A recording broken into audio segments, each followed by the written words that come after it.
My name is Marcus, and I am a horologist. I live, breathe, and dream in the metallic scent of brass, oil, and ozone. I've spent my life mastering the mechanisms of time, driven by a deep, unforgivable regret. The moment 5 years ago, when I failed to stop a crucial accident involving my father. That failure solidified my obsession.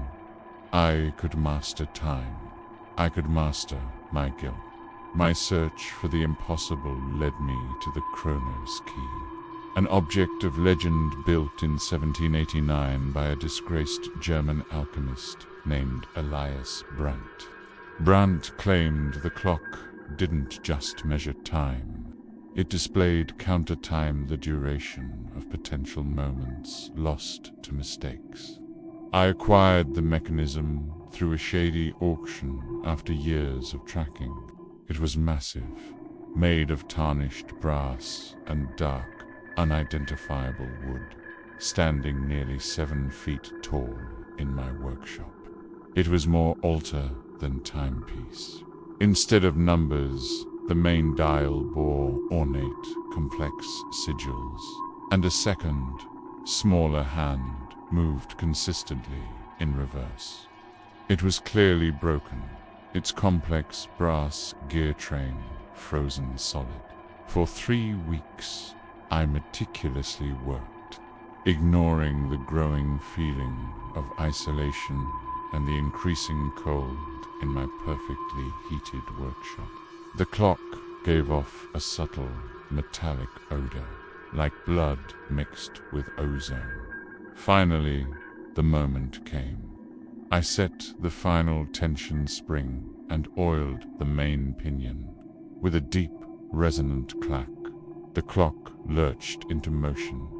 The small, reversed hand began ticking with an audible, chilling TOC, K-tock-tock, the sound of time unfolding. I leaned in, examining the sigils, interpreting the complex countertime display against Brandt's obscure journals. The clock was designed to allow the owner to designate a target moment displayed by the counter-timer past regret and rewind it. It was too much power. I should have stopped. By my need to undo the failure with my father was a physical ache. I set the dials to the coordinates corresponding to the day of his accident. As I turned the final adjustment, a heavy iron skeleton key that was part of the mechanism, the internal brass. Components began to glow with a faint, sickly emerald green light. The primary hands on the clock face stopped instantly. Time in the workshop seemed to stutter. The counter-time hand spun wildly, then locked. I had designated my moment, and the moment was set. The day I failed my father. I stood there, heart hammering, watching the clock. Nothing happened. Then the floor beneath my feet trembled. The entire mechanism of the Chronos Key began to vibrate with a resonant HMMM. The metallic scent of ozone intensified, making my eyes water. The air was frigid, and I felt the overwhelming pressure of a vacuum as if the space around me was literally being pulled backward. I heard a sound that was impossible, the faint, receding squeak of a rusted garage door, closing the exact sound that marked the end of the rewind target. I rushed to the main room. Everything was precisely as it should be, except for one detail. On the hall table, where I knew there had been a simple note, there was now a set of car keys. I had physically altered the past. I felt a surge of insane, terrifying triumph. I had stolen time, but the feeling was short-lived. I heard the clock clack loudly, signifying the return to real time. I returned to the workshop. The clock was now silent, the brass components cold. The second hand was missing, replaced by a single, slender, white bone pin. As I stared at the clock, my triumph evaporated, replaced by a deep, chilling dread. The temperature in the workshop plummeted again. I looked up. Standing in the darkened corner, near the grandfather clock I was repairing, was a figure. It wasn't my father. It was me, as I was 5 years ago. This version of me was paler, taller, and his eyes were wide with a blank, unsettling clarity. He wore the exact clothes I wore that day. He was a shadow shimmering translucent, composed of the same emerald light that pulsed from the clock. This was the shadow of regret, the living manifestation of the moment I had just stolen. I hadn't erased the past. I had extracted its potential and given it form. The shadow raised a hand, its movement slow and precise, and pointed a finger at the Chronos Key. I felt an immediate, intense burst of guilt. That was untimely. My on it was the concentrated guilt of the person I was 5 years ago. The failure I had just rewinded, now externalized and focused entirely on me. The shadow was silent, but its presence was a constant, icy weight. I backed away slowly, my heart pounding a panicked rhythm against my ribs. The Chronos Key didn't just undo a mistake. It created a vengeful ghost of the self who committed it. My past mistake, my failure to stop the accident, had materialized in my own workshop. I tried to rationalize it as extreme stress, a hallucination brought on by lack of sleep and obsession.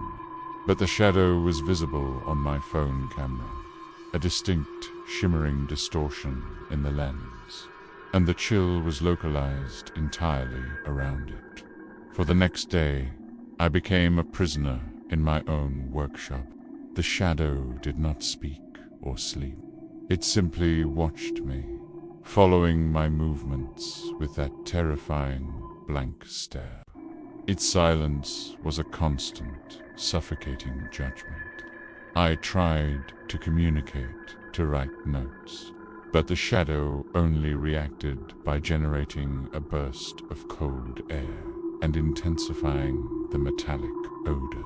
Driven by panic and a desperate need to fix the impossible, I consulted Brandt's original journals again. The alchemist's cryptic warnings now chilled me to the bone. The Chronos Key accepts no erasure.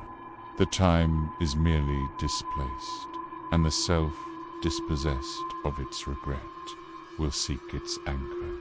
The shadow was seeking its anchor the time I stole. I realized the Chronos Key was still operating. The reverse-sticking hand was moving again, but faster now, and the complex sigils on the dial were shifting, displaying new coordinates. It was designating more regrets based on the emotional surge I experienced after the first rewind. The clock was preparing to extract another moment. The second moment was a minor one, a lie I told my best friend in college that cost us our friendship. I watched, paralyzed, as the clock whirred and the brass gears glowed with the blinding emerald light.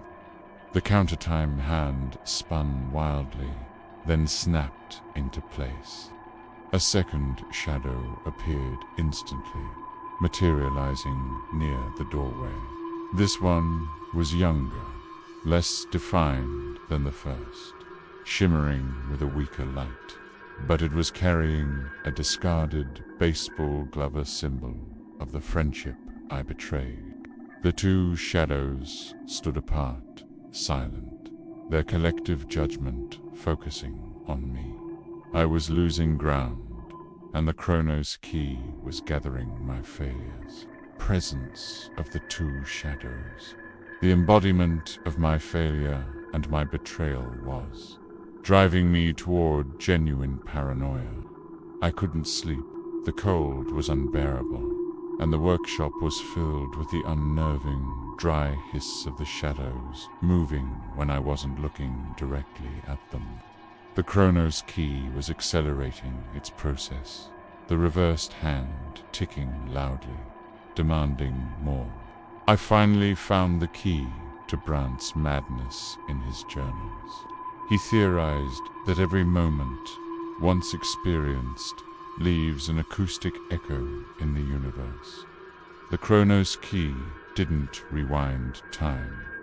It absorbed that echo and displaced the energy, forcing the original self, the one who made the mistake, to manifest as a regret shadow. The shadows are silent because their acoustic existence was consumed by the clock. And that was the terrifying part. The Chronos Key was now the primary repository of my stolen time and silence. The clock's own countertime was the currency of my life. I realized I couldn't fight them. I had to understand them. I attempted a final, desperate experiment. I set up a high-gain microphone and aimed it directly at the two shadows. I turned the recording level to maximum, hoping to capture the residual acoustic echo of the moments they represented. The recording was almost pure static, but when I isolated the frequency around the shadows, I found it. A single, faint, high-pitched whine underlying the static. It was the sound of despair, the original emotional content of the moment I erased, amplified, and trapped. I listened closely, woven into the whine of the first shadow. The accident was a faint, human gasp. Woven into the whine of the second shadow, the betrayal was the brittle, fragile sound of a letter tearing. As I listened, the clock clacked again, designating a third regret. The shadow of my first lost love, the one I pushed away, threw fear up, hid in the doorway. She was the most potent, shimmering with intense, painful emerald light. The Chronos Key was not stopping. It was consuming my life, one painful mistake at a time. The shadows were gathering, and they wanted their potential back. The workshop was now dangerously cold, the metallic scent of ozone and sorrow overwhelming.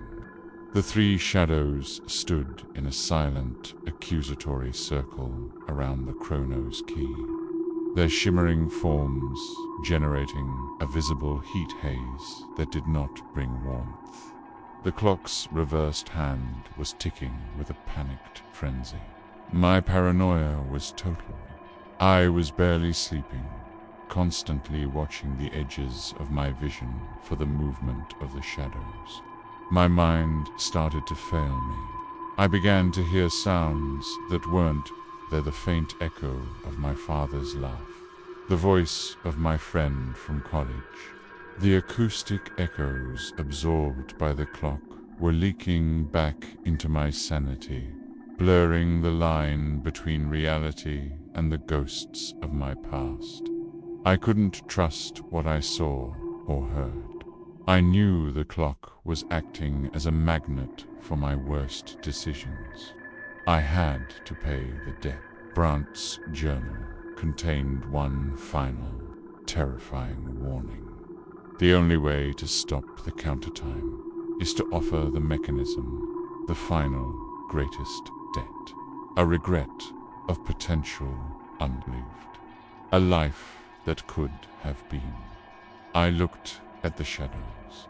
I knew what the final, greatest regret was. The failure to live a full life after the accident. The years I spent consumed by guilt. Compare the life I could have lived with my father. As I considered the horrifying solution, the clock whirred a final, terrible time. It didn't stop. It designated not one, but 3 immediate regrets, and 3 more shadows instantly materialized.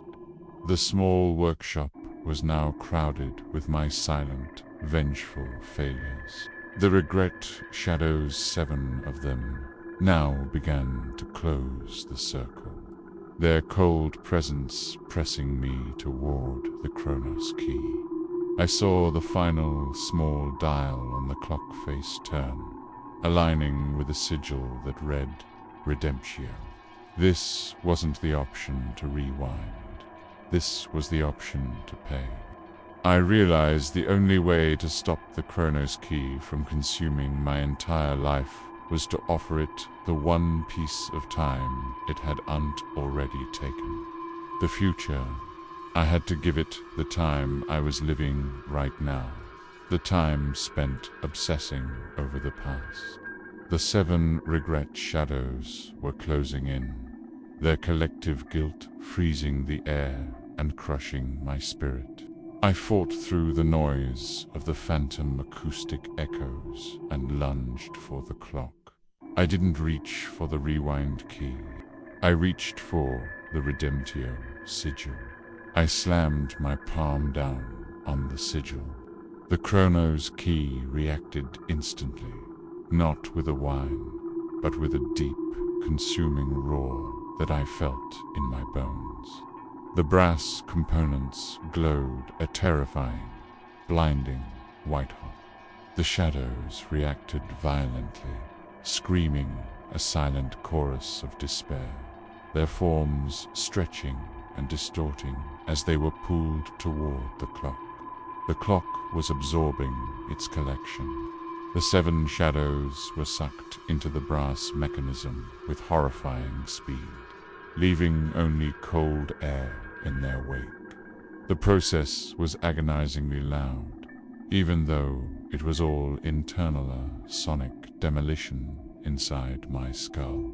The clock shattered, the face cracked, the gears spun into powder, and the massive brass shell imploded with a final violent flash of white light, leaving only a pile of dust and cold metal shards. The workshop was silent. The terrifying metallic scent of ozone was gone. The cold was gone. I was alone, shaken but alive. I had stopped the Chronos Key, paying the ultimate debt. The 7 years of my life consumed by guilt and obsession. I spent the next week recovering, discarding the remnants of the mechanism. I started trying to rebuild my life, moving on from the guilt of the past. But I soon realized the terror was not over. I am a horologist, and I notice details. I can still hear the faint, rhythmic TOCK tock-tock of the reversed hand, but it's not coming from a clock. It's coming from my own heartbeat.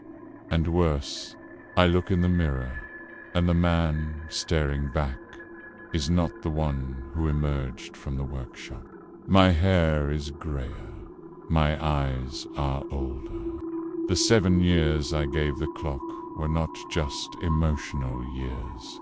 They were physical years. I am now 7 years older than I should be.